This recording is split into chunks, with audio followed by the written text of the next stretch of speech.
हाथी और सियार की कहानी। एक जंगल में एक विशालकाय जंगल था। जंगल में सभी प्रकार के जानवर रहते थे। जंगल में गणेश नाम का एक हाथी भी रहता था। गणेश हाथी का शरीर काफी विशाल था। एक बार चंदनवन में दूसरे वन से घूमते घूमते एक सियार आया। सियार ने जैसे ही गणेश हाथी को देखा, वैसे ही सियार के मुंह में पानी आने लगा। सियार गणेश हाथी को खाने के बारे में सोचने लगा और मन ही मन सियार हाथी के शिकार करने की योजना बनाने लगा। सियार सोचने लगा कि यह हाथी बहुत बड़ा है, अगर मैं इसका शिकार कर लूं, तब मुझे कई दिनों तक भोजन की तलाश में भटकना नहीं पड़ेगा। ऐसा सोचकर सियार हाथी के पास गया और उससे बोला, हाथी भाई, हमारे जंगल में कोई राजा नहीं है।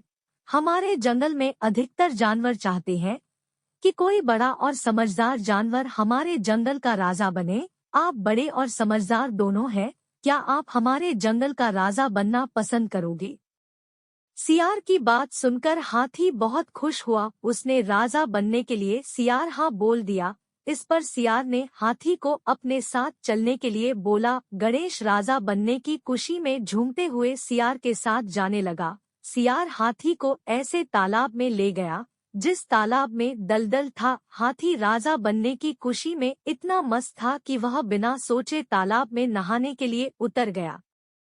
जैसे ही हाथी दलदल वाले तालाब में उतरा, हाथी के पैर दलदल में धंसने लगे। उसने सियार से बोला, तुम मुझे कैसे तालाब में ले आए? मेरी मदद करो, मेरे पैर दलदल में धंस गए हैं। हाथी की बात सुनकर सियार जोर जोर से हंसने लगा और हाथी से बोला, मैं तुम्हारा शिकार करना चाहता था, इसलिए मैंने तुमसे राजा बनने की बात का झूठ बोली। अब तुम दलदल में फंसकर मर जाओगे और मैं तुमको अपना भोजन बनाऊंगा। सियार की बात सुनकर हाथी जोर जोर से रोने आने लगे। उसने बाहर निकलने के बहुत प्रयास किया, बहुत बार सियार से बाहर निकालने की विनती की, लेकिन सियार ने उसकी कोई मदद नहीं की और हाथी कुछ देर के प्रयत्न के बाद मर गया। हाथी के मरने के बाद सियार हाथी का मांस खाने के लालच में उसकी पीठ पर कूदकर चढ़ गया। हाथी को खाने के लालच में सियार यह भूल गया कि वह भी हाथी के साथ दलदल में नीचे जाता जा रहा है और अंत में सियार भी हाथी के साथ धीरे धीरे दलदल में धंसकर मर गया।